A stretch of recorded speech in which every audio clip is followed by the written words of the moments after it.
hit record. I think this is my first time doing this or something. Okay, now I'm hitting record. Give me a second here. Get my 5 million screens. I really want to have 2 screens or 2 monitors. I think that would make my life a heck of a lot easier. Now that I just battled, welcome everybody. Now I'll officially start. I think everybody's in. That's probably going to be in here. If anybody wants to momentarily check the Facebook group and see if anybody's struggling to get in. Hi, children. Children are welcome. Partners, husbands, whoever, you know. Sometimes we just have them pop in, and I'm all for that. I can't not say that Murray will not be up here at some point in time. I did kick them out, and I said you have to stay out for an hour. So we'll see how that lasts. But anyways, welcome. Glad you guys are all here. Whether you guys are on this live or whether you guys are going to be catching up on the replay, I'm Brandy. Most of you know me. Some of you don't really know me, and that's okay. I'm your coach for the next 30 days here. I'm going to go over a little bit of light housekeeping quick, and then we're going to kind of dive into the week 1, lesson 1 kind of stuff. I have a few notes up on my computer because if you know me, I riff a lot and I go on a lot of tangents, and feel free to pull me back to what I was talking about. I work hard to stay on task so we can keep these generally around 60 minutes is my goal. The first one sometimes will last a little bit longer because of the housekeeping stuff. So if you guys have to sign off at 7 or like whenever, like it's fine. You guys can always catch the replay, things like that. You're not offending me. If you have to turn your camera off, do something. I'm all for it. This is my home office. Welcome to my bedroom because we have a small house and we do not have an office. One sec, guys. Pulling up the housekeeping document. So you guys all got the housekeeping document, but I'm just going to quickly read through a couple checkpoints in it just to reiterate a few things for you guys. Okay, the Facebook group. Everybody's in the Facebook group. It doesn't look like that's been an issue. You guys all kind of know it. Full transparency, I hate Facebook. Literally hate Facebook. If I did not have an online coaching business, I would not have Facebook. But I have yet to find a platform, like a group platform, that I can have like private groups that are free that work better than Facebook groups. So a lot of the times people are like, I don't have a Facebook, and they'll just create like a little avatar account or whatever, just as a means to an end to be a part of this. But that's your anchor point to me. Like you literally have 24/7 access to me minus 8 p.m. and beyond because I go to bed very, very early. So 8 p.m. I'm off radar. So if you ask questions, you will not hear from me until 5 a.m. the next day. But yeah, I mean, engage in there, ask questions, share your wins, your struggles, your food, right? Everybody's doing in that. I definitely find the more active and more engaged people are in those kind of group settings. We are herd animals, right? We like community. I know some people feel like they're like to be isolated, but generally humans like to kind of come together, and we feel more supported in a group. So that's why I have that in there. What else? The waivers. I think some of you guys signed it. I'm loosey-goosey about a waiver because nothing I'm going to tell you is going to kill you. So that's it. But legally, I have to have a waiver. So the waiver's in there. What else? The weekly lesson. So twice a week, as you guys have noticed, at 7 a.m. Central Time on Mondays and Thursdays, you guys will get your weekly lesson. This is kind of like the educational piece of the program. Obviously, I take a little bit deeper dive in these coaching calls about explaining kind of the weekly lesson and asking questions and things like that. But each lesson will have, you know, kind of a new action step, a new food fundamental, right? There's a food fundamental. There's 2 food fundamentals each week.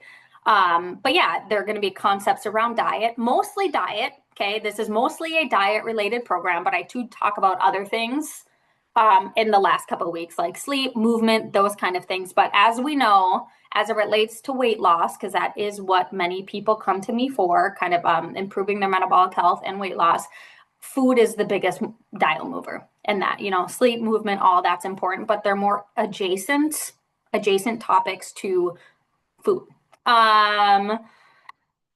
Coaching call, just like we're doing here. I'm going to try to stick to Tuesdays at 6 p.m., subject to change. I have another full-time job. I always giggle that I have a big kid job, even though this is a big kid job, but I have a full-time job. I work in children's mental health. I do this part-time, so sometimes things come up for me. And with a child, sometimes things come up. So I actually might do a poll and see how many of you are able to do like a lunchtime. You know, if we did like somewhere 11, 12, 1 o'clock, something like that, if that would work for most.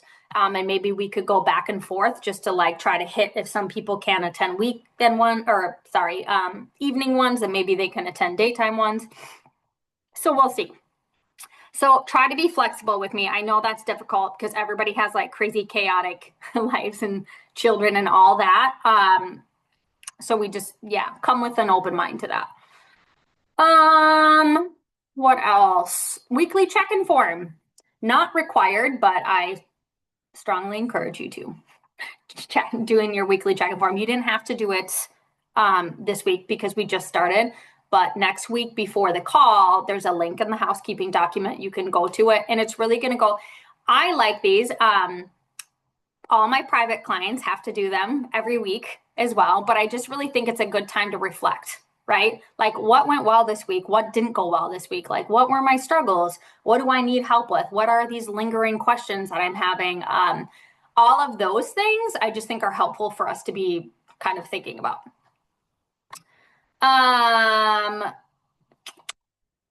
What else? I think that was it from the housekeeping document.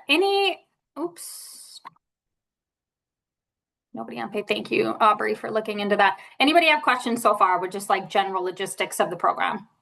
Look at those cutie kids.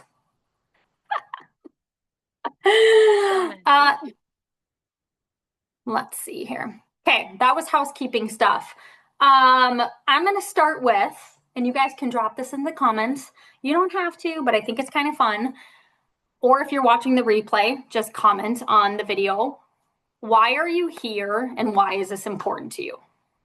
Now, I know I kind of asked you guys that in the Facebook about kind of like why you're here, but I also think, and this is really leaning into behavior change because you made me. Angela, I did make my private clients.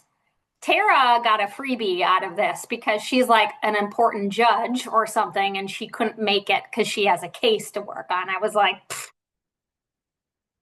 unacceptable, Tara. But yes, I did make Angela come here. But so when we think about behavior change, if we have external forces, right? Like, oh, I want to look good in a bikini, or I need to get healthy because my doctor says so, or I need to get healthy because my husband says so, or things like that. That is not very encouraging for change. People tend not to make any long, sustainable changes when they are external drivers. So we have to look into internally, right? These intrinsic motivation. Ooh, my dinner plate over. These intrinsic motivations as to why we want to make a change. Like, what is it about your current life that your health, your weight, how you feel in your body is getting in the way of you feeling good, right? Feeling comfortable and confident in your clothes. Maybe you're not showing up for your children the way that you want to. Maybe you're not showing up in your marriage the way that you want to. Maybe you can't play with your grandkids right now because you can't sit down and get up off of a floor because of your weight and your knees and your belly and all of the things. So I think it's really important to really lock into why we are doing this and being able to anchor back in this. Like, your why will be the most important thing. And if you do not have a strong why, the chances of you, kind of developing these things into lifelong habits are a little bit more slim. So as I'm kind of, while you guys are noodling and answering that, I'll tell you guys why I created my program. So I have two programs. I have my private program, which is 2 months long. It's called Metabolic Rehab, the one that Angela and I don't know, I keep referencing Tara because she's not here, but now I just keep saying it. The one that Angela and Tara, and then I have the 30-day reset, which I do 3, sometimes 4 times a year. Those are your kind of 2 ways, avenues to work with me. So I spent half my life engaging in hardcore, strict, punishing, dieting, chronic exercise. Like my health, my metabolism, my mental health took a hit. I was an excellent dieter. It's not like a badge that I wear that I'm super proud of anymore, but I was at the time. I was compliant, right? We've all done that. Like we feel like we're doing everything right and yet nothing is changing for us. Like I hear that like clockwork all the time when I'm getting on phone calls with potential clients. They're like, I don't know what I'm doing wrong. Like I'm following the rules, like the playbook we've been told, right? Eat small meals, eat low fat, eat lean meats, eat every couple of hours, track your food, blah, blah, blah, blah, all the things. And they're like, I like it's not working and I want to, bash my head into a wall. So I felt like I did everything all right. I wasn't a bad eater. Like I was following the rules. I was following the food pyramid. I was eating my low fat. I was eating my chicken breast. I was eating my whole heart healthy grains, all of those things. I was doing my exercise 5, 6, 7 days a week. And my body composition never changed. Well, it changed. I don't like the word skinny fat, but I say it because people know what I'm talking about when I say that. That's the language clients typically use with me. So that's the language I use because I know that you guys are probably understanding what I'm saying. But yeah, I did everything right. I tried every diet, cleanse, crash diet out there that you could possibly think of. I nailed my workouts. I diligently tracked my food. I counted, I weighed, I tracked, I earned and burned, right? Where you get in that weird paradigm where you earn your food. Where you work out to earn your food and then you work out to burn your food, that weird thing that we do with food and exercise, which none of you guys have to do here because it's kind of fake news anyways. My dieting started when I was young. I watched my mother. No hate and shame towards my mom. It wasn't her fault. She was only doing what she knew. Some of you guys can probably relate to how your mothers or any maternal figures in your life, grandmothers, things like that, engaged with food. Typically, that's where we kind of pick up on our habits, our relationship with food, our relationship with health.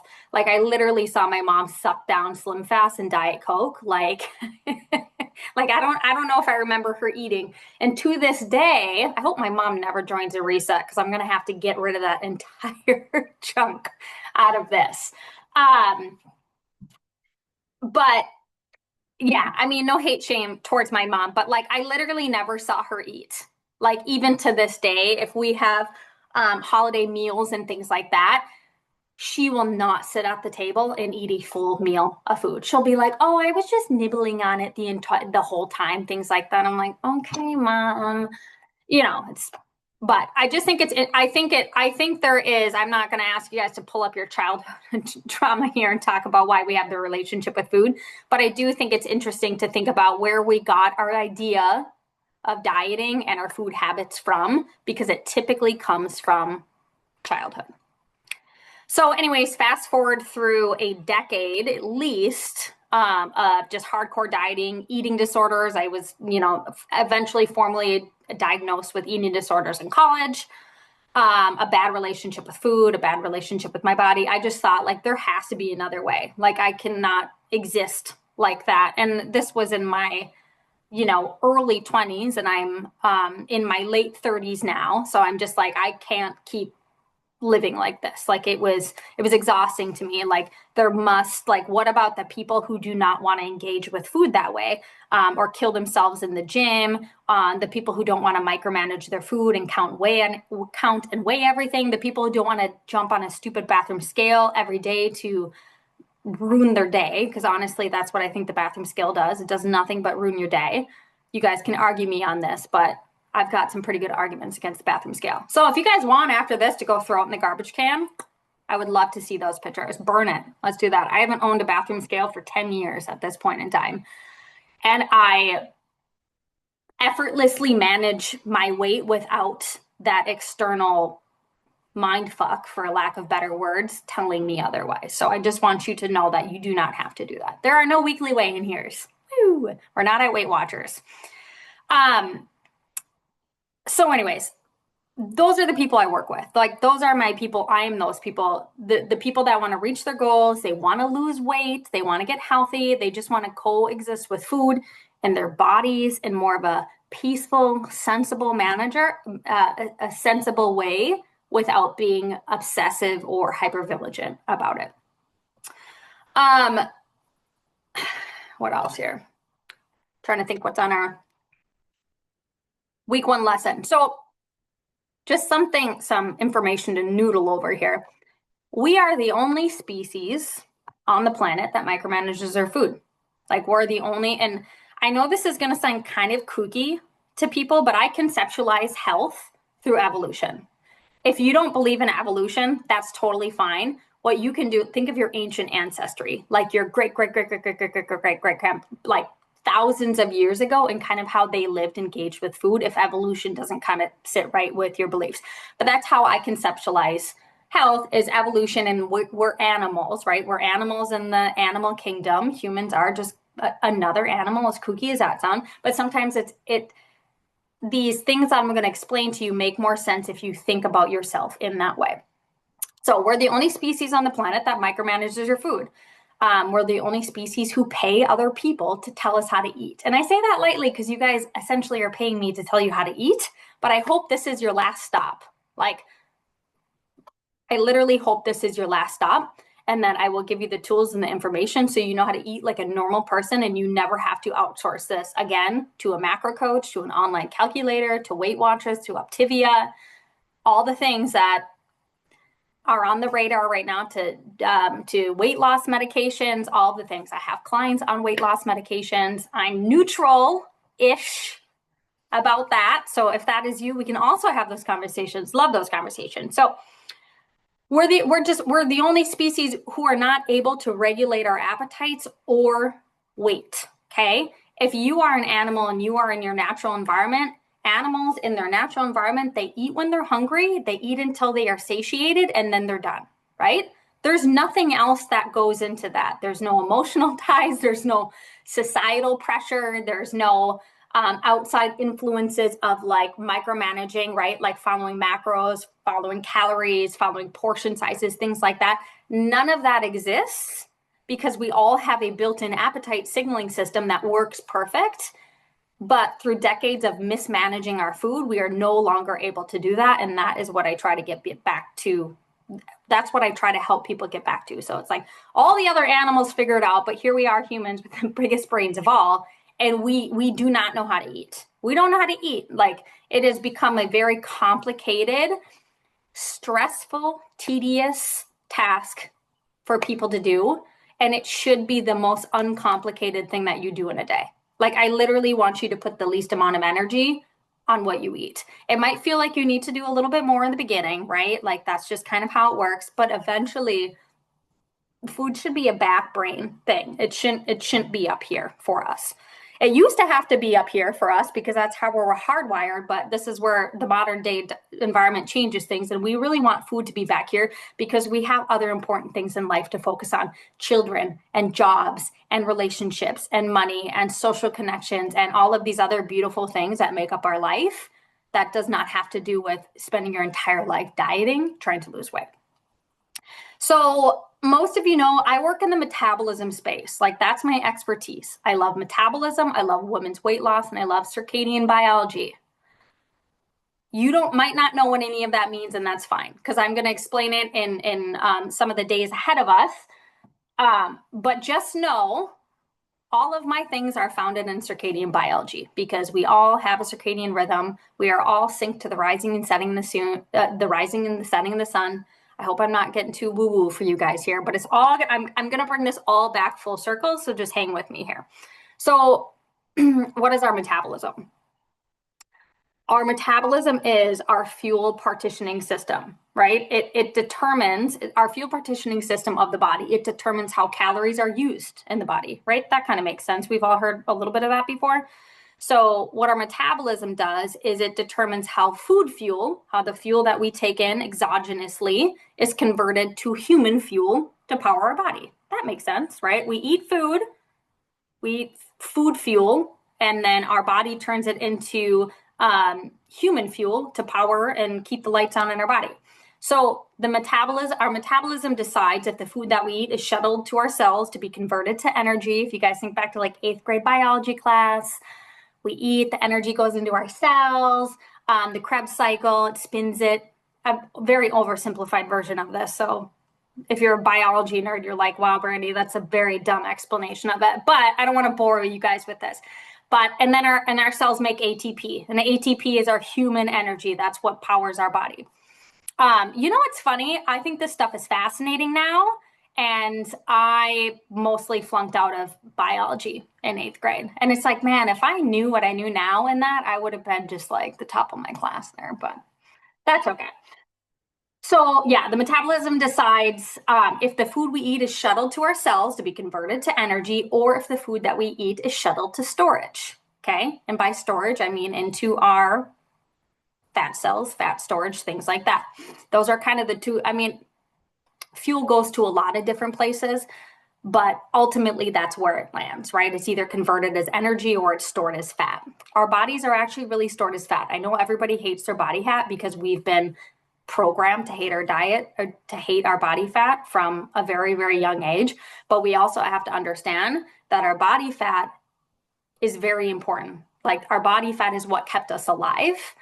Because when food was scarce, guess what? Our bodies have tens of thousands. Even the leanest person, you guys, has tens of thousands worth of stored fat on our bodies. So I know we want to get rid of that, some of that, so we can feel good and we can fit into our clothes. But I also want you to know that like body fat is golden. Like when, way back when food was scarce, like we had body fat to tap in to keep us alive. That's what kept us alive. So our body really likes storing it, and it does not like to let go of it easily. That's just how it is. So a myth about the metabolism that I kind of want to debunk is that your metabolism cares or responds to food math, right? Macros, calories, points, portions. What else is out there? I mean, there's a lot of things that we've developed over time. Our metabolism is a very adaptive system, and it responds to signals. Okay, our metabolism responds to signals, not food math. And when I say signals, I'm meaning like inputs, right? Like food input, sleep, stress, movement, light, temperature, all of these things. Like that's what our metabolism responds to. Our metabolism is a very, very old ancient system that's evolved with humans to keep you alive.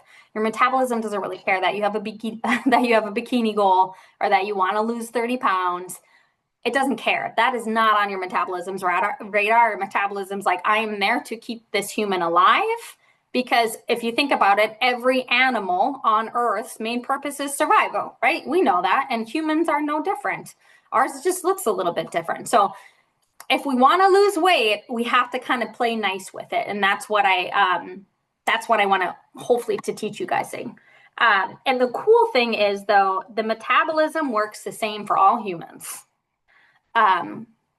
Adults, children, men, women, anything in between, like it essentially works the same. We all use fuel in the same way. You know why? Because we're like 99.99999 genetically the same. That might sound weird to you guys because we look different. We're from different walks of the earth and things like that. But when it comes to literally our genes, like our DNA, we are more alike than we are different.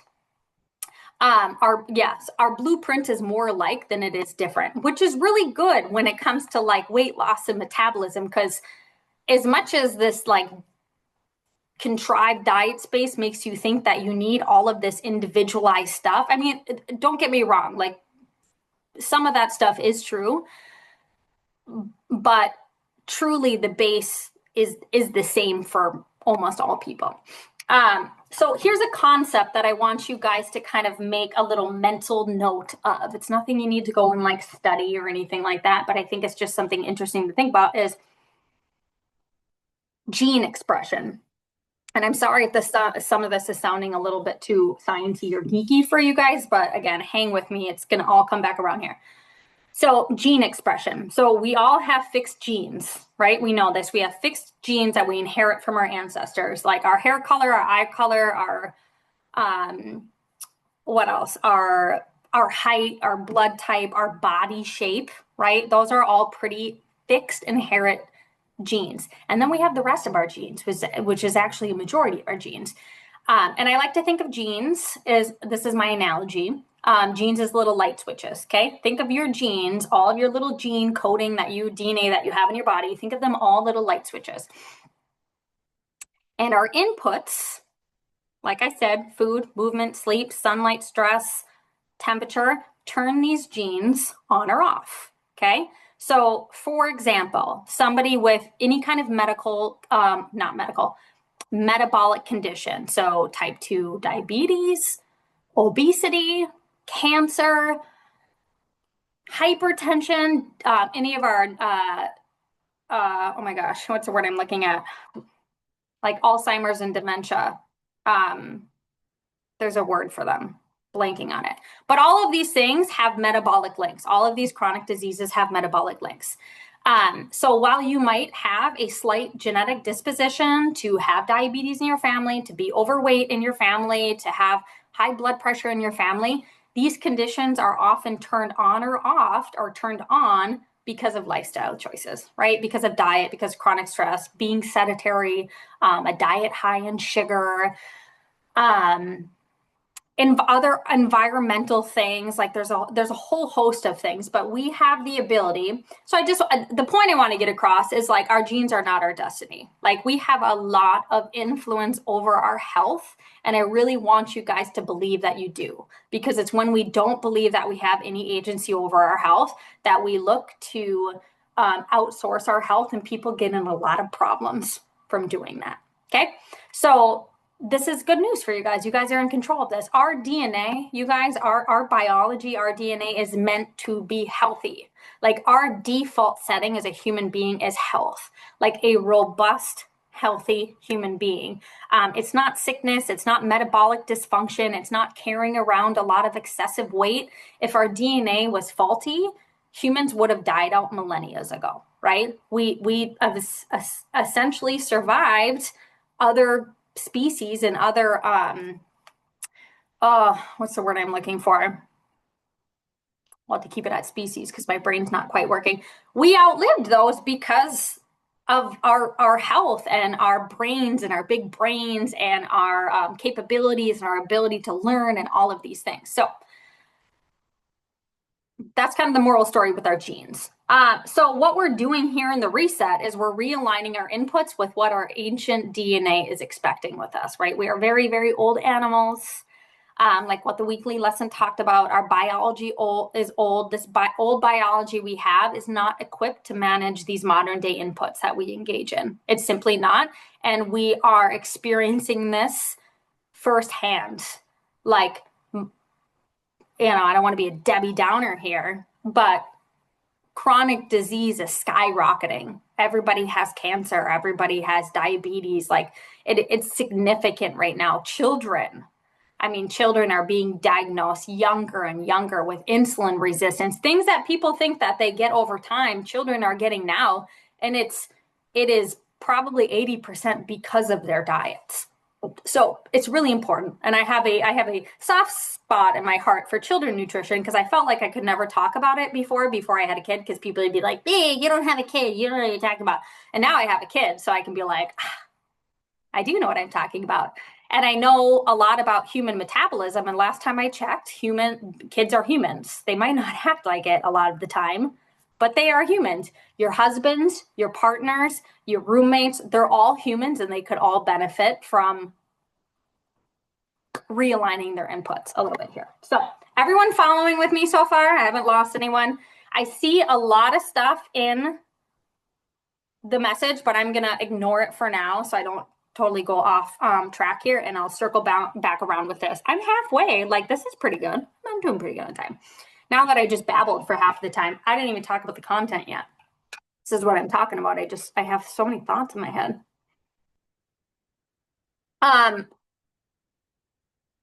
Okay, where do I want to go here?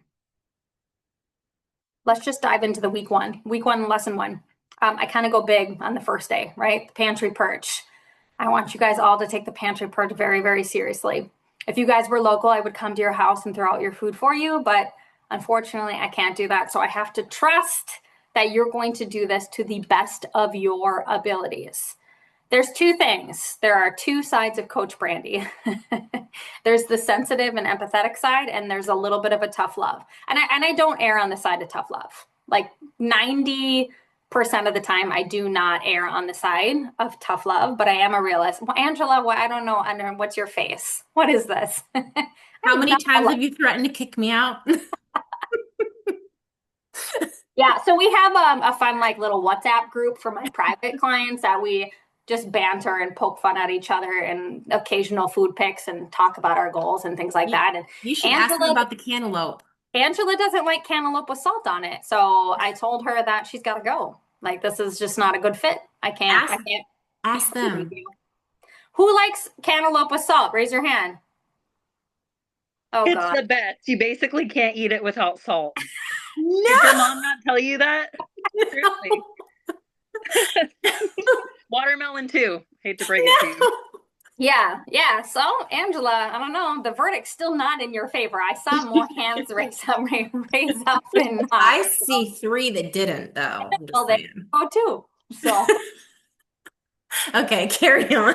we have a lot of fun in our group. This is my coaching style, guys. I am an informal health coach, but I also am a realist with people, and I do really try to help people see their blind spots with food.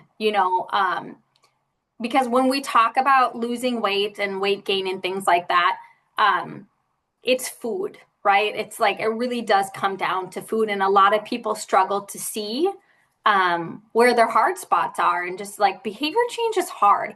I always make this joke. I don't know if it's a really appropriate joke, but I always make this joke that like people would rather change their religion than change how they eat.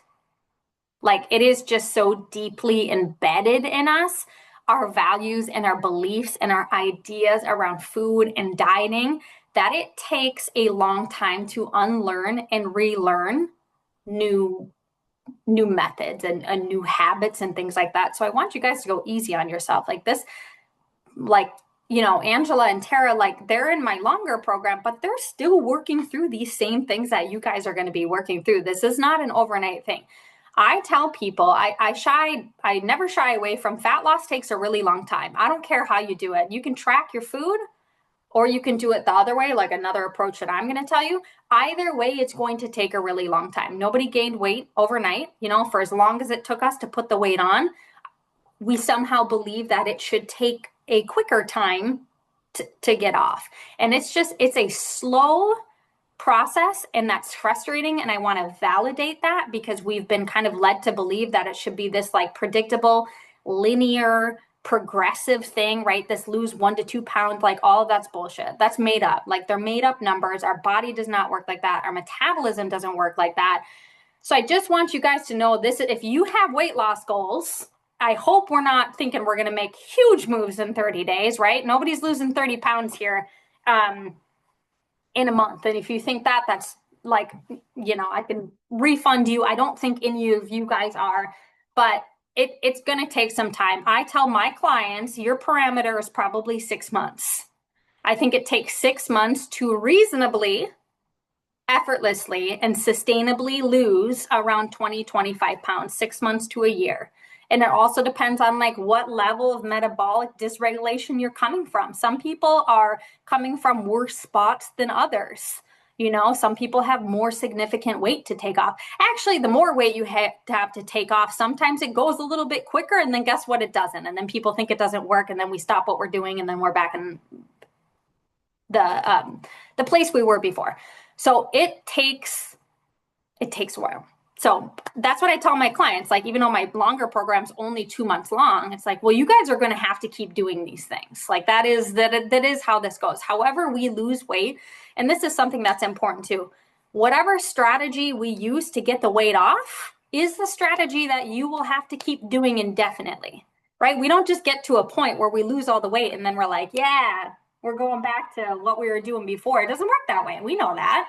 Because we know what happens when we go back to our old habits. We gain the weight again. And then we get in this habit where we're gaining and losing the same 10, 15, 20, 30 pounds over and over and again. It's like, so this is where crash dieting, like if you lose weight because you're crash dieting and you're doing some kind of cleanse and you're eating 1,000 calories a day and you're, you know, whatever it is, you're killing yourself in the gym.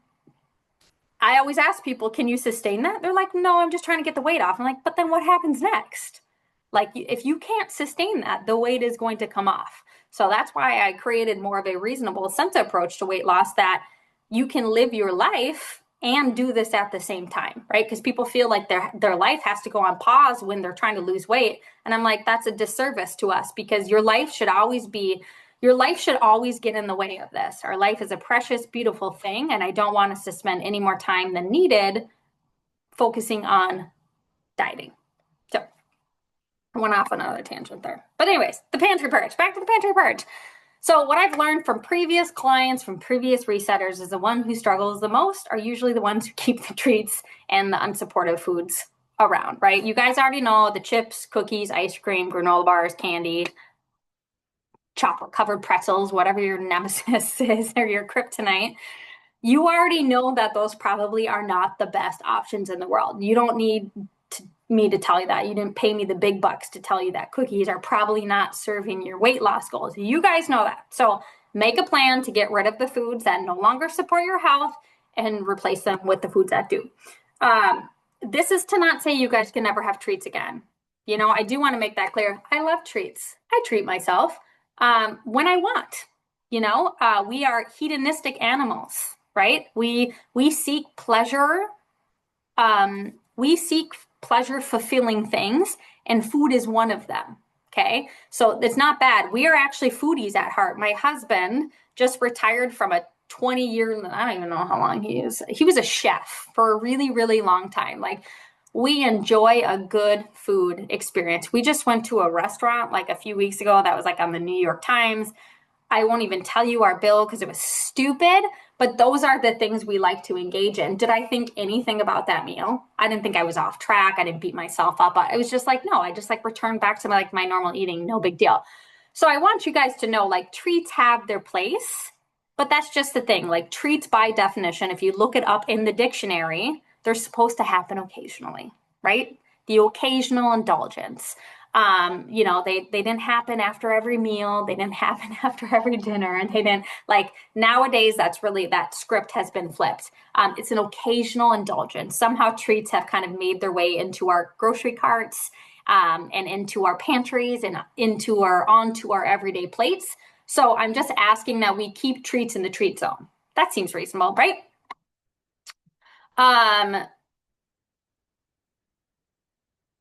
See how much I have left here in 15 minutes. I think I can be done at like 10 after. If you guys can hang with me at 10 after. Just looking at my other little notes here. If you guys looked at these notes, you'd be like, how does she even know? Like, they don't look cohesive or anything. Something else. I want to first lobotomize the words willpower and discipline from your vocabulary and plate. Okay. No one here lacks willpower. Okay. No one here lacks willpower. This suggests that you guys lack will. Has anybody ever broke this word down to actually know what it means? Willpower? Because you hear this all the time in the dieting space, right? Willpower, discipline, white knuckling, blah, blah, blah, all those stupid words. So no one lacks willpower. So what's will? So will is like a desire.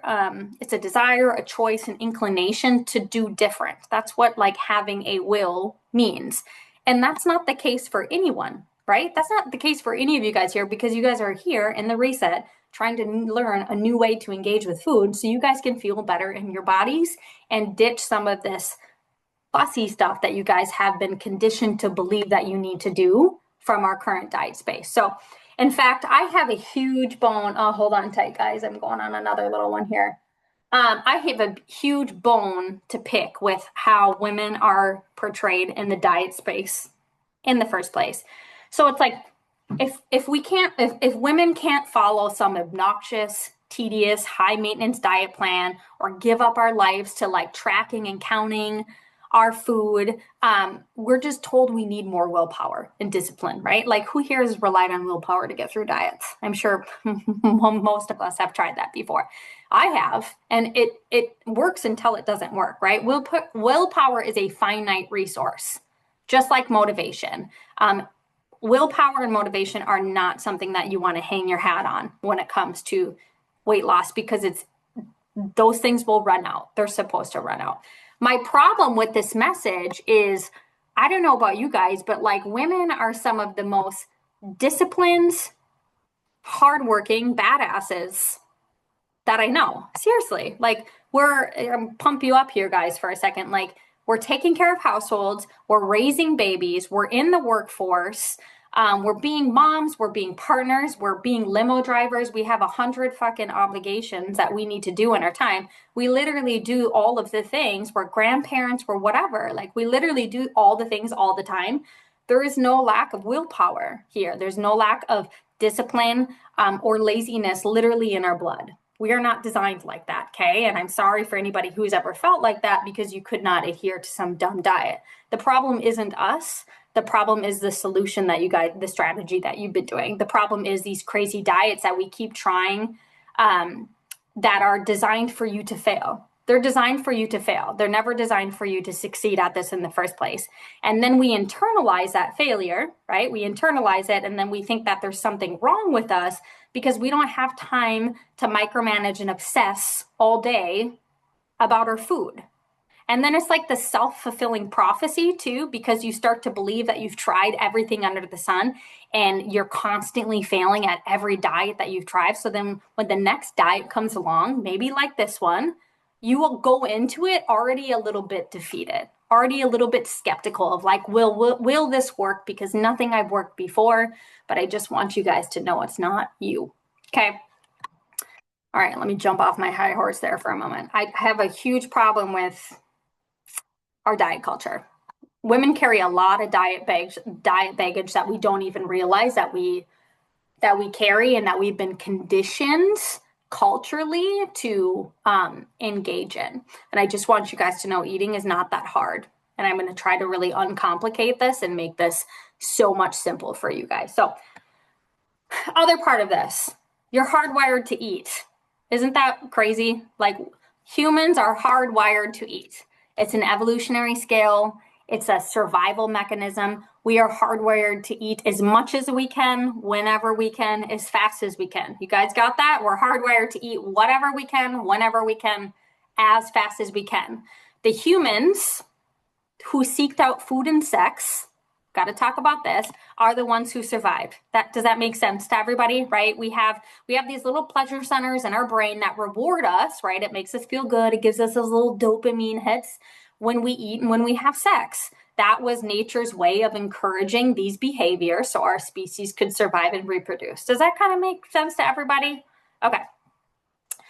The problem being, we evolved in food scarcity, right? We all know that. Food was not always accessible to us. Like we are hunter and gatherers by nature. We did not have access to food all the time. We had to hunt, we had to gather, we had to forage.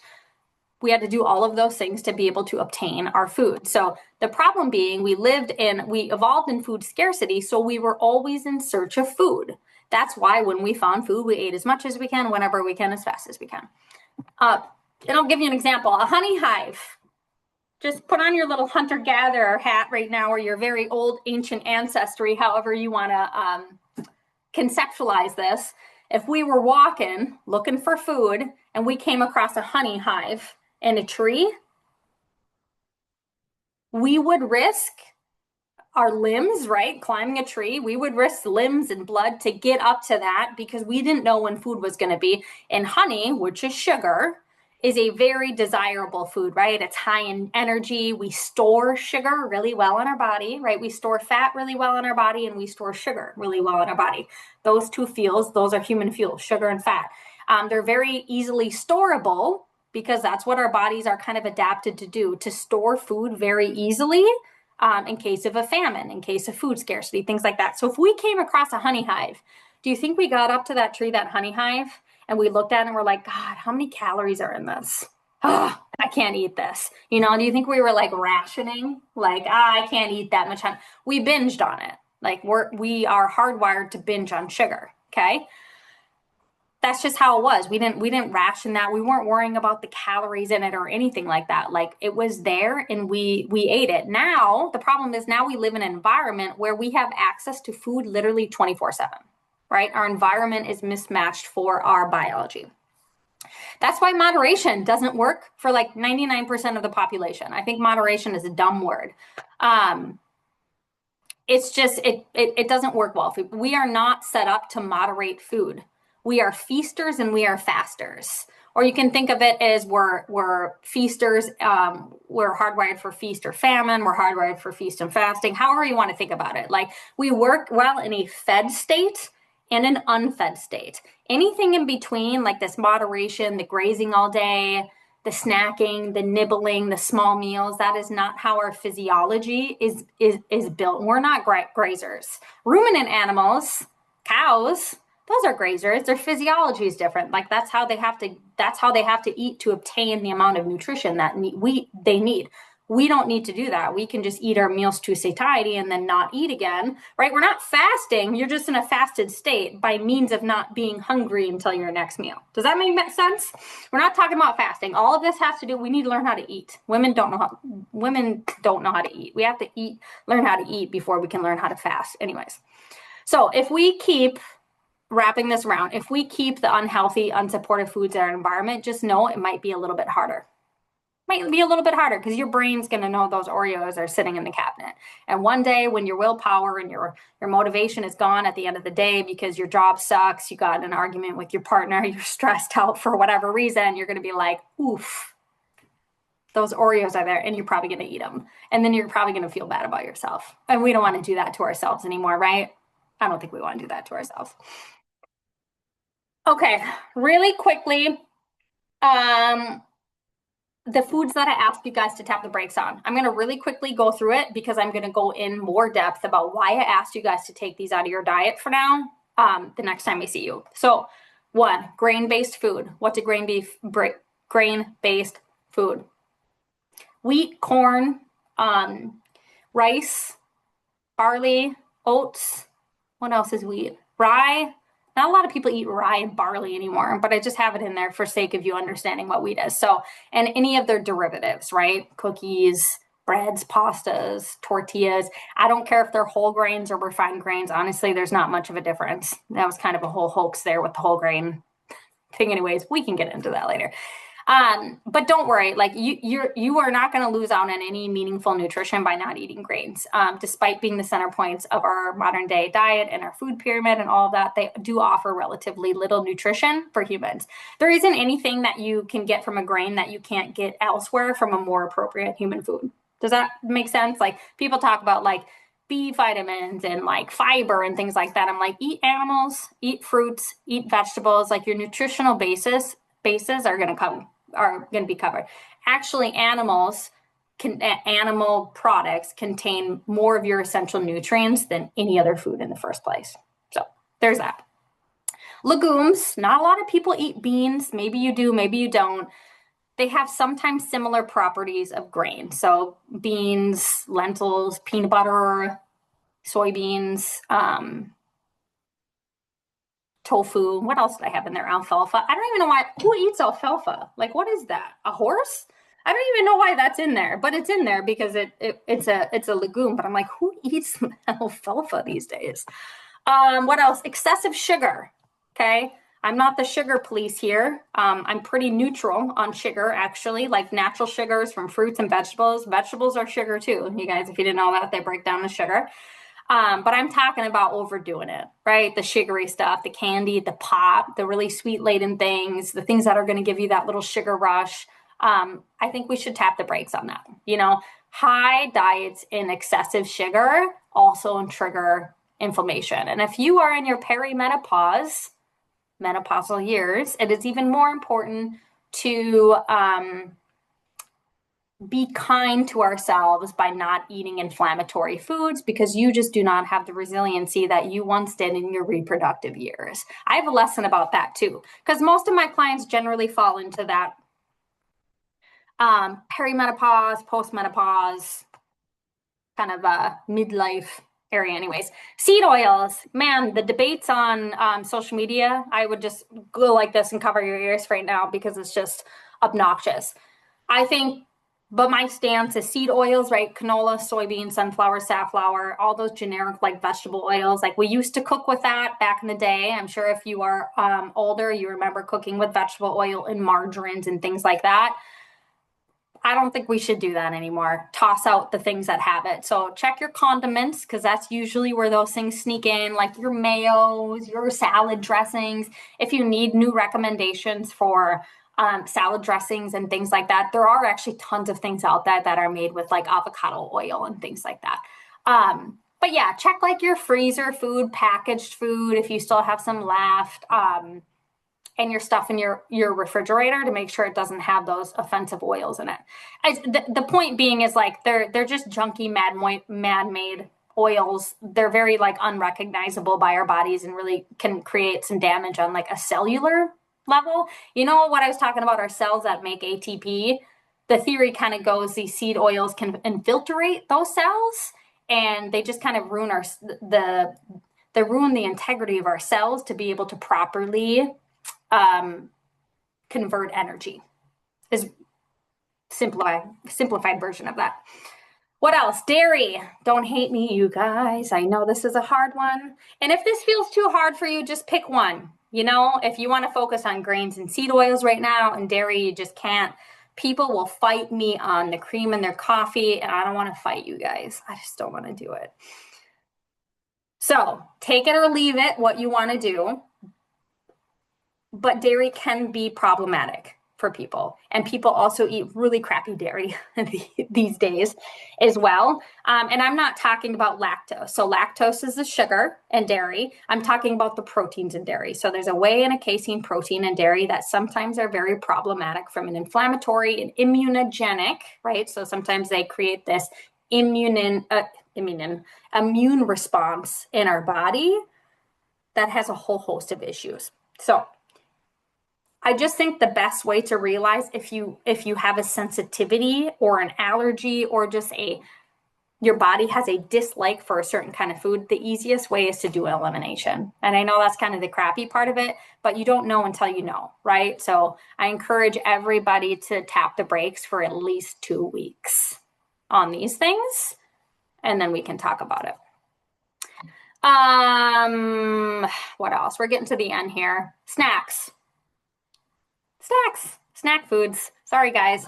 We're not snackers. I just talked about this. Like by human design, we are not snackers. We live in a snacking culture, though. It's a cultural thing, not a biology thing, for lack of better words. But snacks, anything that's hyper palatable that you end up mindlessly eating in front of the TV, and then all of a sudden you're at the end of the bag of Doritos, and you're like, what? just happened. So those things, chips, candies, pretzels, crackers, nuts. I know nuts is on your approved list, but I also know from experience of doing this health coaching practice for a while, people have a major tendency to overeat nuts because they are hyper palatable, right? We get big bags of unshelled nuts that are covered in salt, and like two handfuls later, like those are the things that adds up. I always say people don't get fat from their meals. Weight gains happen from everything that we're doing outside of our meals. So it's like if you eat your meals, then all of a sudden you realize you just had 2 handfuls of, cashews and some pretzels, and then you ate the rest of your child's plate, right? We do that as moms, like, ooh, they didn't eat their peanut butter toast. I'm going to finish that too. And then we add that up, and I say add loosely because I don't add any food math, but we can generally think like, wow, that was probably an extra 300, 400, 500 calories I consumed in a day that kind of went unaccounted for, right? Humans are terrible food trackers in the first place. We are notoriously inaccurate. We are notoriously underreport, okay? But you don't need to track your food to realize that. We just have to understand what we're eating. And by eating meals, snacks kind of dissipate. And you guys will probably figure this out as you go, that the need for having things in between your meals will just dissipate a little bit because you're fed. You're fed. That's the point of the game here. So, what else? But yeah, I'm not gonna, like, if you want to bring chips into your house, your choice. But I always say, like, you guys are the adults. You guys get to control what comes into your house, even your kids' food, as much as it can be a struggle and a fight sometimes. But I'm just asking you guys to understand, not only do these foods look delicious because of our biology, but they're engineered. They're engineered this way, right? They're engineered to be hyper palatable. They're engineered to be irresistible. Like, there are literally PhD level food scientists whose sole job is to create food that you cannot stop eating, right? That intentionally lights up these little pleasure centers in your brain. It's like Pringles. What is it? Once you pop, you can't stop. Like, it's literally like that. It's made that way. I just don't want you guys thinking there's something wrong with you that you can't eat 5 chips. Like, nobody can eat 5 fucking chips. That's a lie. They're lying to you if they say that they can do that. Maybe there's like a small portion of the population, but that's not a lot. So we just have to understand how these foods are made to kind of hijack our appetite signaling and our satiety.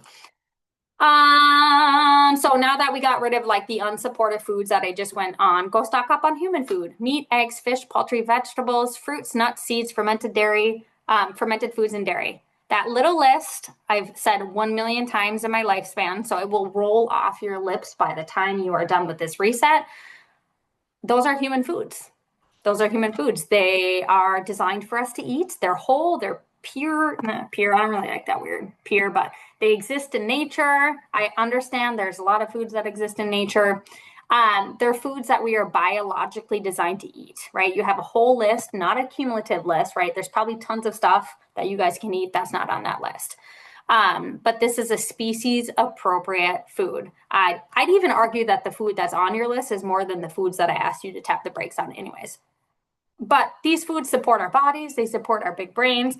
They give us the most bioavailable nutrition as possible. And more importantly, they make us feel good. And they make us fit in our clothes. And we like that. Okay, last piece. So like I said, this one is a little bit longer and a little bit more of me talking just because there was more stuff I have to get through. But I am still at the end of this. If you guys want to hang around and you guys have questions, I will see if you guys have questions. So know that that will be there. But yeah, for the Zoom calls moving out, I try to allow for like 20 minutes at the end of the hour to allow for more questions and things like that. This one just gets a little bit jam-packed. Your very first food fundamental, I'm really going to quickly talk about that, and I'll see if you guys have questions from there. Eat meals, not snacks. That was the task. Each week you're going to get 2 food fundamentals on Monday and what day is it? Tuesday. No, sorry, Monday and Thursday. And these will, the food fundamentals, you feel they're kind of like layer on top of each other. They'll kind of complement each other, those kind of things. So what you guys are doing this week and beyond is every time you get hungry, you're going to eat a meal of human food, and you're going to eat that meal all the way to satiety. That's the trick part. There's 2 parts. Eat a meal and eat it all the way to satiety. What do we think about that? What do we think about that? You know, eat meals when we get hungry. When you say that out loud, you're like, wow, that's the most logical thing I've ever heard in my life. But we don't do that. Like, literally, humans are notoriously bad for doing this. We eat and we don't eat for a lot of reasons that have nothing to do with hunger. And I'm not saying that's not always bad. Okay, right? There are actually other reasons we eat. Like, we eat for tradition, we eat for culture, those kind of things. And those are equally important. But we eat for a lot of things that don't have to do with hunger. Like, we eat because the clock, right? Oh, it's 9 a.m. It's breakfast time, right? So I should eat. Oh, it's 3 p.m. This is my snack time. So like, I should eat. Like, who cares if I'm hungry or not? So we eat because of clocks. We eat because societal cues. We eat because meal times, snack times. We eat 5 to 6 meals a day because some shirtless personal trainer told you need to do that to keep your metabolism up. And he has no idea what he's fucking talking about. We're told to eat every 2 to 3 hours to keep our metabolism stoked, which literally makes no sense. You do not stoke your metabolism. You burn your metabolism out by doing that. We eat because we're bored. We don't eat because we're fasting, right? We have our rigid fasting windows, and I cannot eat during those times. We eat because of macros. We eat because our food math tells us to. All of the things besides eating when our body actually asks for nourishment and then asks us to stop, okay?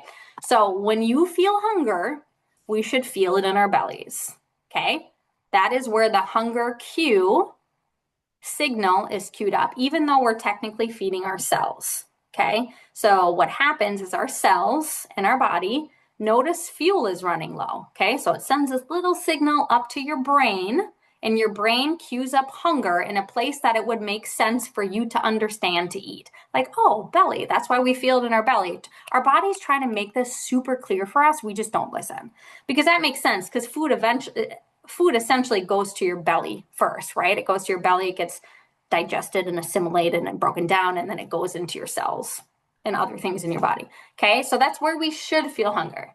If you feel hunger elsewhere, right? Maybe in your mind, hangry, right? Maybe you feel hangry, maybe you feel shaky, maybe you get a headache, maybe you get nauseous. That's a cue your metabolism needs a little help. Like your brain thinks you're starving, but nobody is starving here. Remember, when I reference it, I think in next week, we go to metabolism school. That's what I call it, metabolism school. And we're literally going to learn all the things about protein, fat, how our body uses fuel, and how our body burns body fat, because that's kind of the name of the game here. So that's something that we're going to talk about. So nobody's starving here. Like I said, we have hundreds of thousands worth of calories stored of fat on our body. So it's like when you have a moment when you don't have food and you start to feel these ill effects from it, like shakiness, nausea, hangry, things like that, you have to just like take a moment and be like, why is my body doing this? I have tons of fat. I have tons of fat that my body can tap into and snack on until I get to a meal. Why is it not doing that? Because your brain thinks you're starving, but you're not starving. And it's because your body's having difficulty accessing that stored fat. And that's what we're trying to do, right? We are trying to prime your body back to using fat as primarily as your fuel source. Sugar is also a fuel source, but we don't want that to be our predominant fuel source, okay?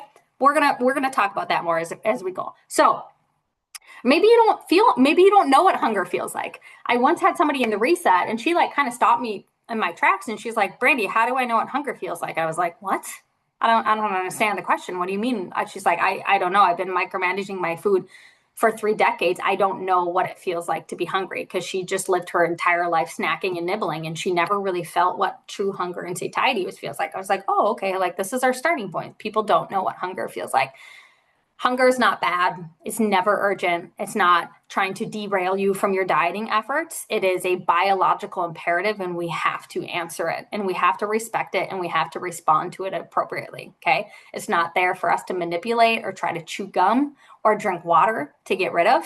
Water and food are 2 different things. You're not going to drink away your hunger. That's the dumbest nutritional advice I'd ever heard in my life. If you think you're hungry, just drink some water. How about if you think you're hungry, you should just eat some food?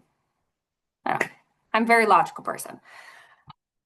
So hunger is not anything we want to fear, okay? Like hunger is a beautiful thing, and there's nothing I get more excited about when I get hungry and I can sit down and like answer it with like an epic meal. Like that brings so much joy to me. So, but that it's a problem. It's a problem when we don't really know how our appetite signaling works.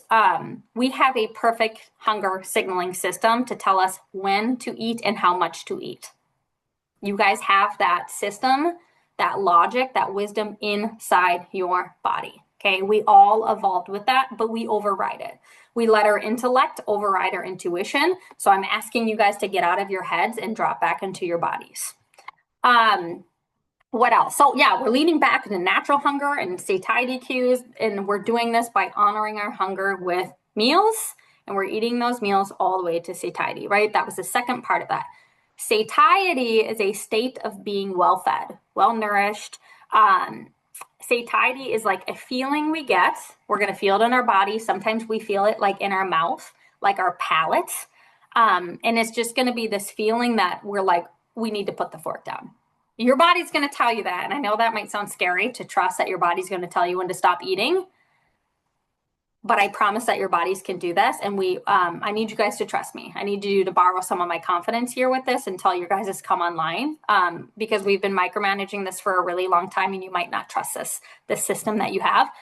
But I need you to trust that your body will tell you when to put the fork down. Think like contentment, like you're just content. You're like, I just like don't want another bite of food right now. It even might be kind of like a yuck. You're just like I'm good. I don't want to eat any more of my food. Welcome to your natural satiety point, right? So we've been programmed by wellness and diet culture, especially women, to eat small bits of food, right? We've been programmed to graze and nibble and pick at our food and to eat light and to eat dainty and eat ladylike, right? Like heaven forbid you eat a full plate of food, right? That's not ladylike. We never get to a point where we feel what satiety feels like. Now there's a difference, right? If you're trying to reach satiety by eating a plate of pancakes, you're going to have a hard time, right? But it's not because of you, it's because what you're eating has no satiety to it. But if you're eating your human food, they have built-in satiety mechanisms to like protein portion controls itself. Try it. Overeat protein. I dare you guys. Just try it. Like it's almost impossible. Like satiety will prevail in that situation, I assure you. So you might feel like you're eating too much. I think like I don't know if Aubrey's on here anymore, but she had mentioned something like thinking she was like, oh, like taking a picture of your meals and realizing how much I'm eating. I don't think she's eating a lot at all. I think like if you are following your hunger and you are eating to satiety, you are eating enough. Okay. And we are probably eating for the first time ever, eating enough, right? Diet culture runs deep, and satiety is eating enough food and then how long that food keeps hunger at bay. Okay. Does that kind of make sense with satiety, guys? Again, this might feel a little scary and uncomfortable for those of you who have been in dieting for a majority of your life and trying to eat less and less and less and less your entire lives. And I'm okay with that. I'm here for that. I can validate that. I can sit with you for those feelings, but I need you to trust me that you can eat this.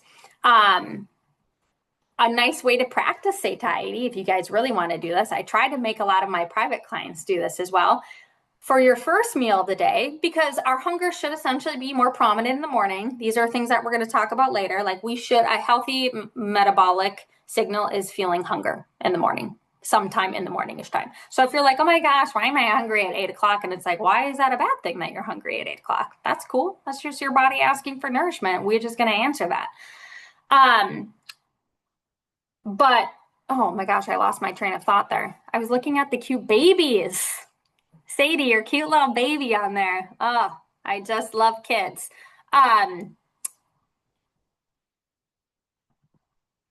Yeah, lost my train of thought on that one. But so here's one thing that I have. It's kind of one of my knocks on calorie counting. Okay, calorie counting, macros, points, portion sizes, whatever you want to call it. We let arbitrary diet numbers dictate our hunger and fullness. Right? Like, oh, my macros or my calories said I'm done eating, or that it's time to eat, like meal plans and things like that tell you when to eat, what to eat, how much to eat. I don't think that teaches people anything, to be honest. I think it teaches you how to blindly follow a plan and not how to get in tune with your body. Okay. I actually was scrolling on Instagram the other day, and I saw somebody talking about satiety. So I stopped and I was like, okay, I'd like to learn about satiety. This is kind of a cool thing.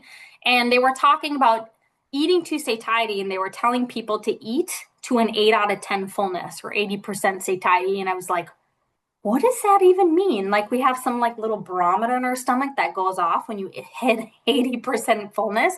Like these things make no sense, and these people do not know what they're talking about when they're talking about satiety. So scroll past those people.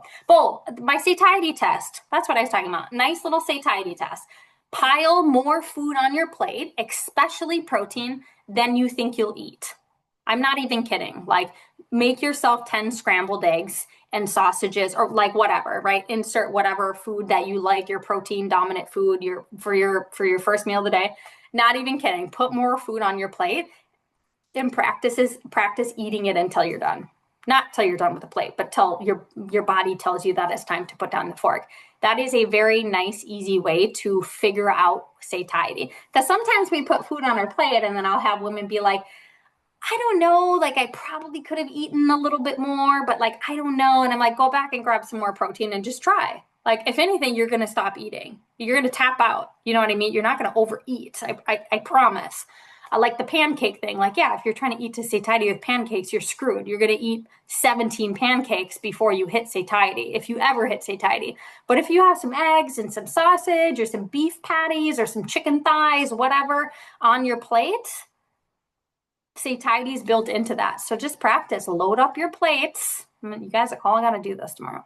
Load up your plates with more food than you think and practice. And put down the fork when your body tells you to.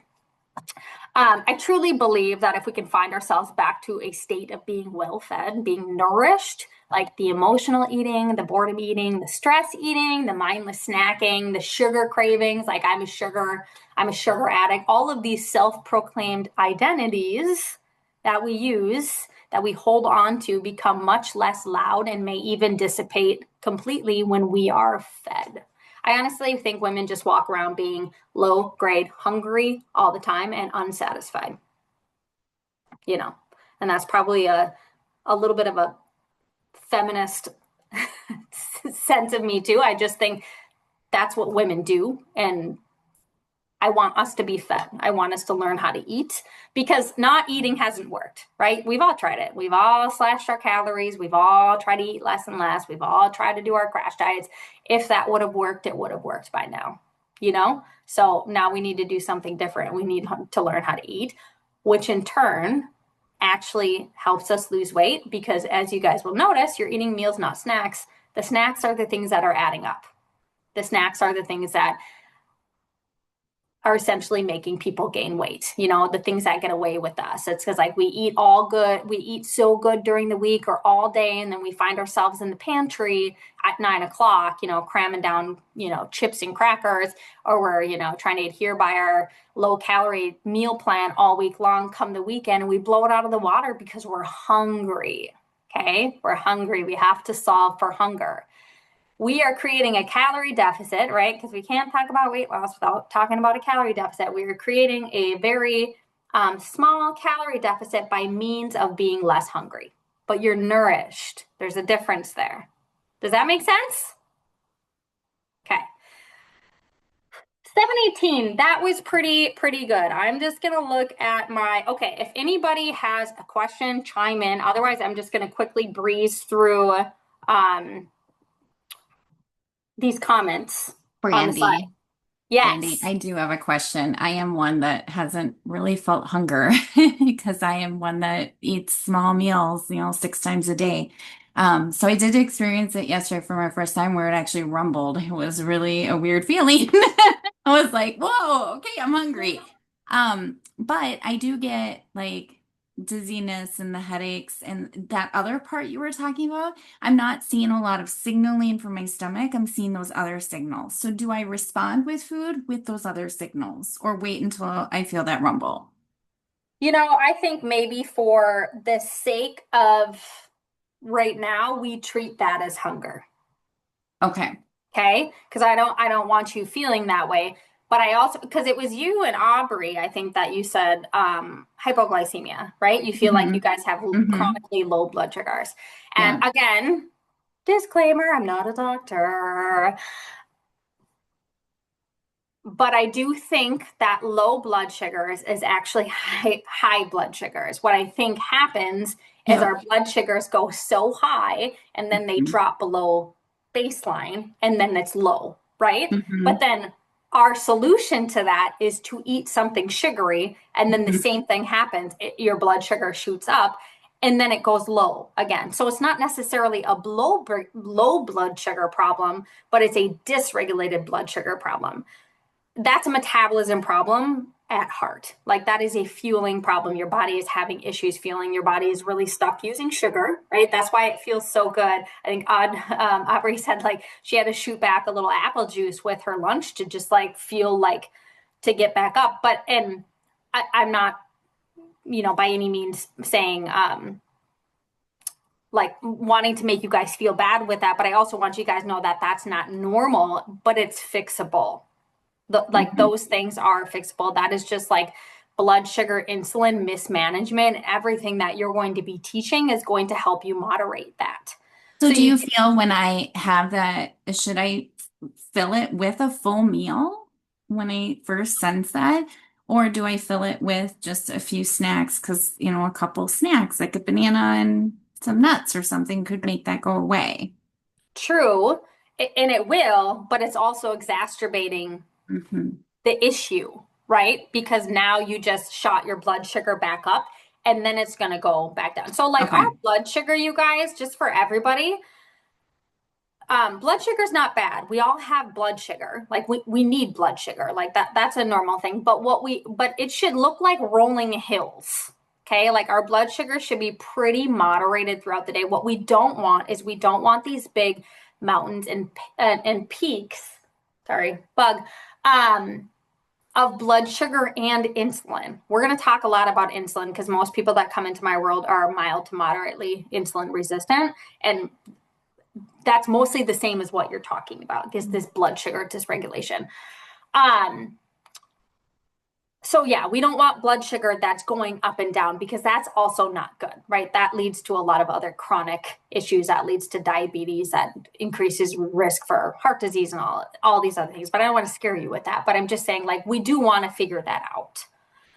Okay. So I will fill it with a meal. And then Yes, see how it try goes. doing Okay. that. Really hang into that first meal of the day. Yeah. Okay, and try to make it like substantial.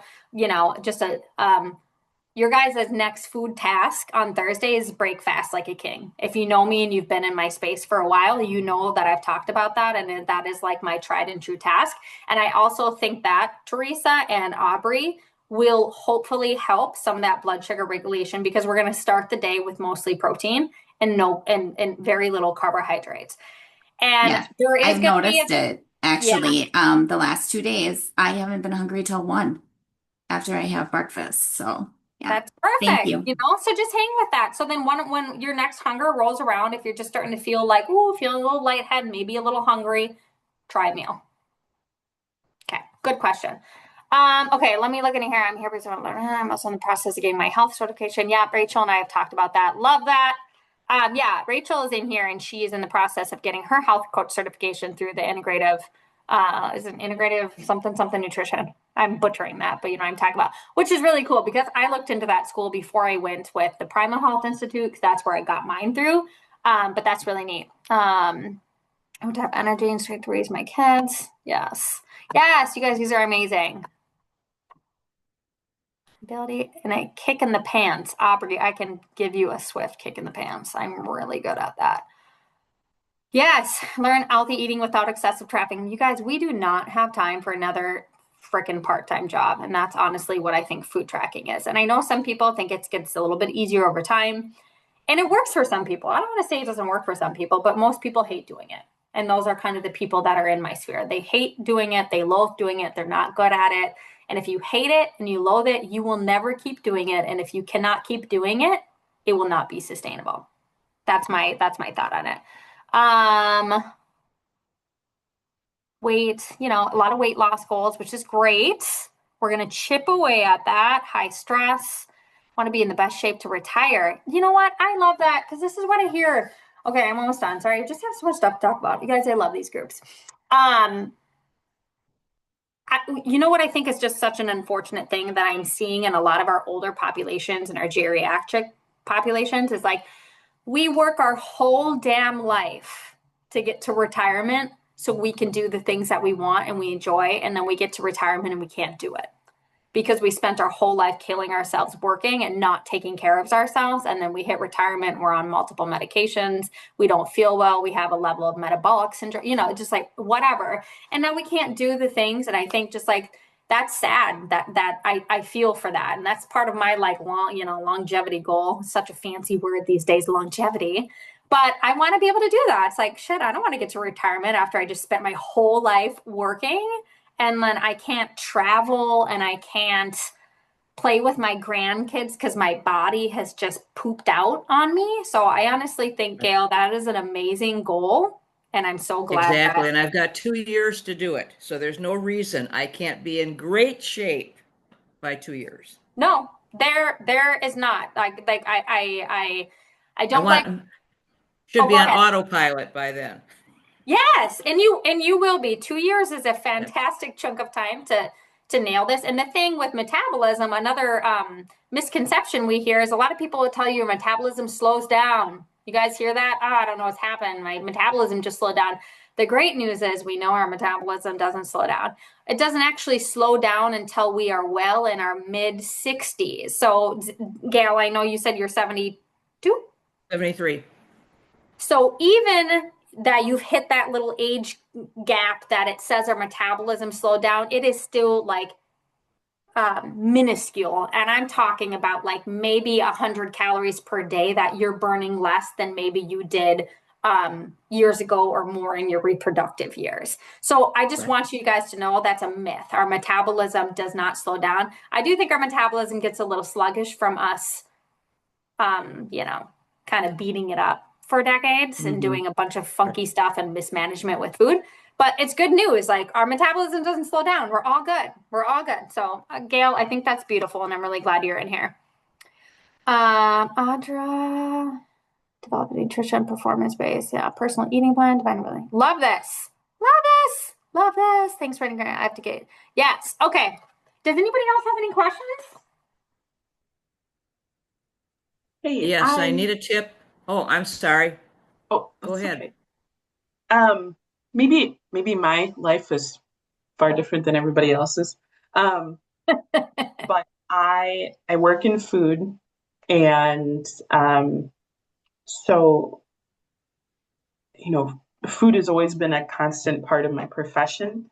I don't like food. I can't stand it. It's not something that I think about because it's like eating a laboratory. Yeah. And there's a problem with food all the time. And so I don't like cooking because it's what I do. Well, you know, it's part of my profession. So I think about like Tim a lot because not a lot. That's weird. I don't. But So you um, guys, Audra, is it Audra? Am I saying that right? no, Andra. Andra. I knew I was going to get that right. Andra went to chef school with my husband many moons ago. Yeah. So and now I do like food humanitarian relief. So I constantly travel like overseas and I don't necessarily get a choice in my food safety or in it's like I work for Feed My Starving Children. So like there's like food scarcity already. And so talking about food or talking about nutrition is already culturally coded too. And then a lot of like weight loss community information is just not like I don't feel represented in that culture either. I never talk about my body. I've never like it's just not part of my personal culture to talk negatively about my body or my choices or like this is terrible or hard just because food has always been like an art. It's something to be studied and you already build your relationship with food based on like the concept of food like in your brain first. So it's just counterculture. So trying to like eat normal food, I don't exactly know what's normal because I have a very heightened sense of like, well, I'm not going to eat this because it's not a dry aged rib eye that is ethically sourced and it doesn't have a name already. Where's the traceability on this? So I don't look at prices at all. I'm just like, it's good food. So, of course, it's worth something to me on an intrinsic value. So I get messed up even walking through a grocery store because I'm like, it just didn't come here. I just walk into a walk in refrigerator and there's food. So, Yeah. like, I get weird because I need to go find a butcher that I know. Oh, I need to go here. I flew somewhere for figs. I'm disgusting. Like that way. So like I have to normalize the idea of putting food in the refrigerator Like it's for takeout. That's what you do. Yeah. But I have completely different problems culturally and socially. Like I don't even go to a grocery store. It just ends up on my step. Like I don't think about food in that way. I've never selected my own. Anyhow, those are This my is, problems. you know what? I love that because it's Like, just I think it's a different perspective that a lot of people don't have as it relates to food, like the cultural implications of how we talk about our bodies, what's socially acceptable about our bodies, food sourcing. So the thing with food sourcing, I'm not opposed. Like if you find value and like ethical reasons to eat better meat and things like that, I'm actually all for that. I just don't talk a lot about it because usually it's not always in people's means. So in my world, I'm like, hey, conventional eggs and conventional beef, if that is what you can do and that's what your family can do and that's within your means, then that's what we got to do. It's far better than eating cereal. But I am like you that if I can make better choices of the meat and the fruit and the produce and farmers markets and know where my meat's coming from, we try to do that the best we can. So that's actually a really good value. So if that feels good to you to be more specific about that, I think 100%. it's the consistency. I do crisis management. I travel. I was a little late because I got a complaint. Um, Kudos to you for being here, though. I was like, I thought she was on an airplane, but it yeah, doesn't it look was. like it. But the airfield is right in my backyard. So not in my backyard, but like Pretty the close. same court. But so just it's hard to plan if I don't have purse snacks or something, or it's not just given to me. Like, oh, here you go. Um, it's just a little strange. It's harder. Going to Angola for 3 weeks. I have no idea what I'm going to do. I don't know what foods will be given to me. I'm pretty sure it will be carbs.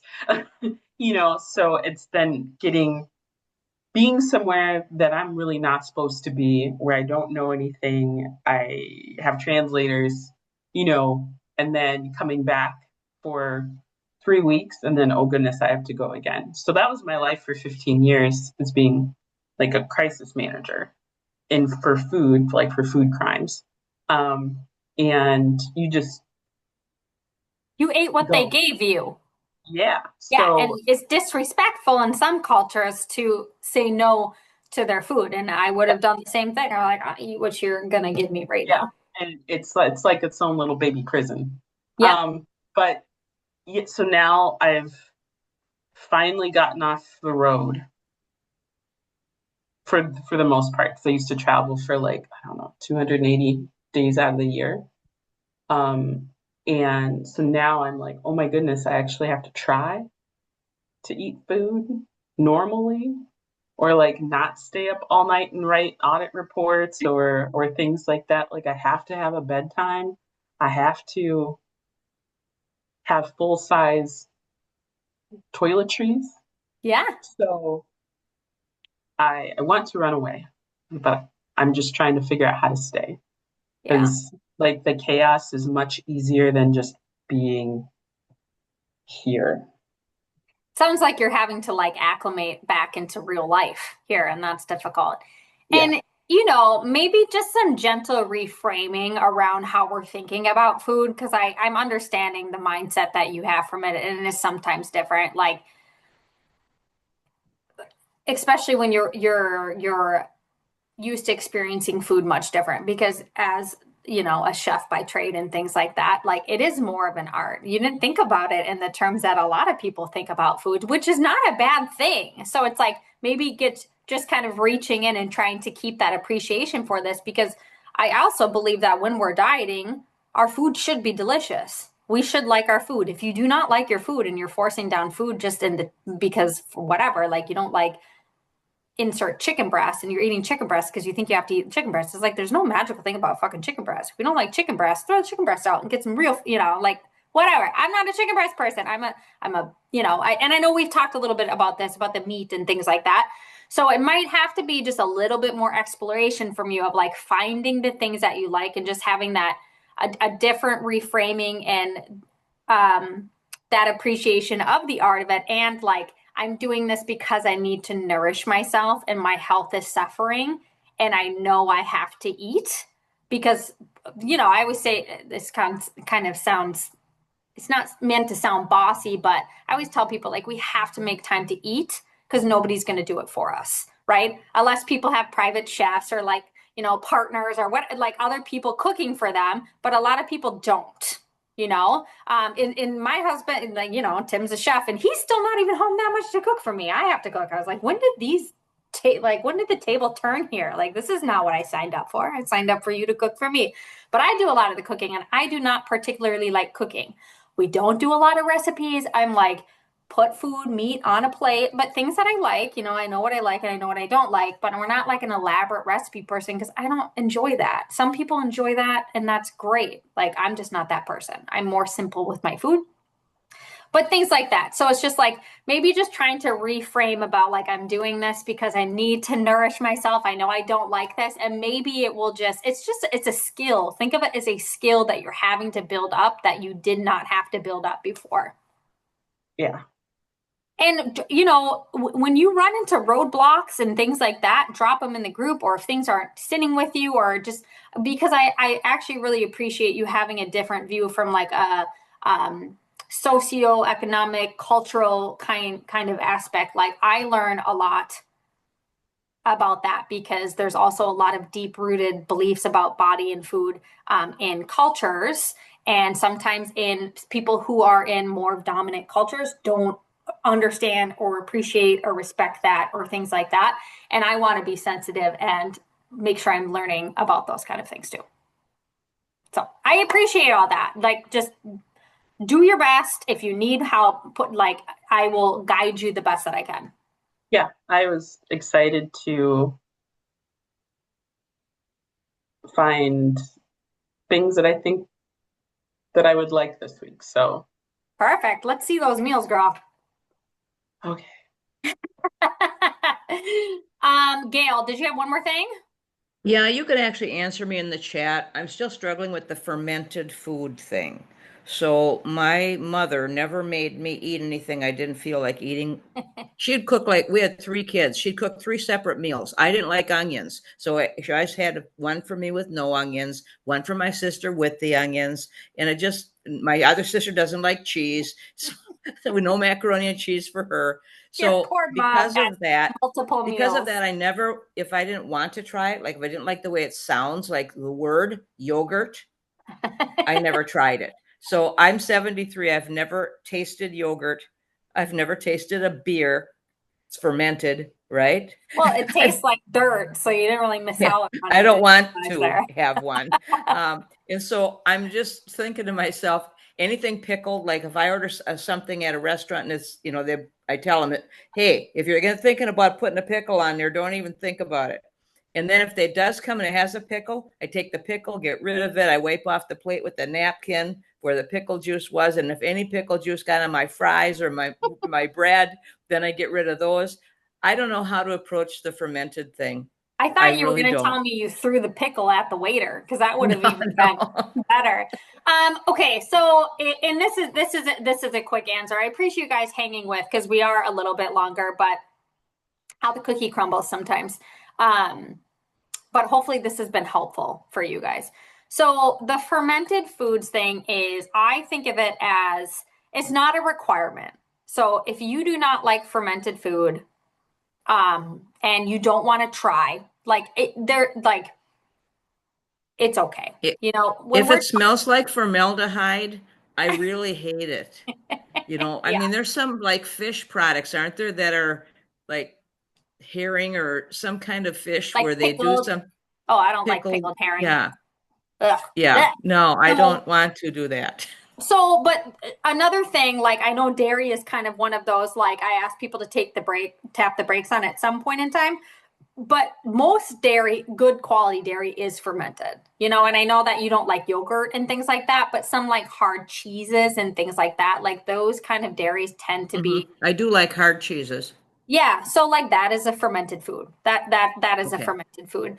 But yeah, like kimchi, sauerkraut, and there's like tons of different Yeah. variations of that thing. Pickled relish, I love pickled relish, but it's not a make it or break it. I just think of it in the sense of like when I think about how we engaged with food way back when, fermented food had a pretty big piece in our diets in the sense that we didn't have refrigerators, right? Like our ancient ancestors didn't have refrigerators. So we fermented vegetables. We hung our meat out, right? We fermented our meat. Like it was just a way of preparing food that we traditionally did. And there's a lot of, like, you guys know this, like everybody talks about like probiotics and gut health and how good fermented food is for those things.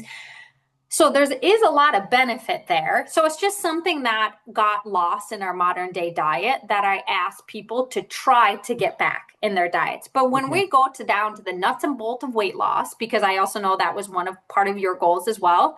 Yes. You eating probiotic food or fermented food, Isn't a make or break deal. it's not going to make Well, or and break it for fat loss. And I just finished the detox where I had 2 weeks off of all the don't eat foods already. So continuing it for another 2 weeks is not a big deal, but maybe I could put a moderate amount of hard cheese or something into Yeah. like maybe just a little square of cheese Yeah. without a cracker. Yeah. No crackers. Sam's the cracker. And I'll post, you guys, there's some fermented foods that I get from like a certain brand that I really like that are not as potent as, like, I don't like kimchi, but I do like sauerkraut, that aren't as potent. And there's a certain brand, it's called Wild Brine or Wild something.